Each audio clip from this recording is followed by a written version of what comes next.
Are you making money on your agreements? How many hours are you working on all your agreements?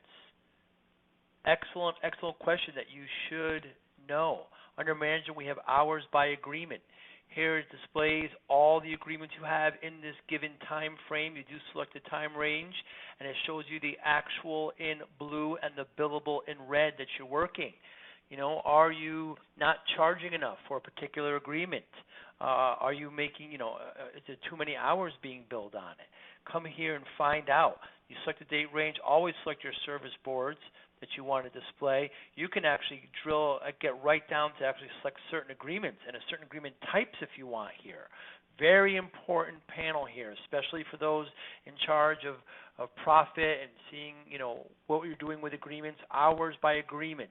Take a look at that. I wonder what yours is going to show you, and what actions you're going to take to make changes if needed. Hours by agreement. Check it out.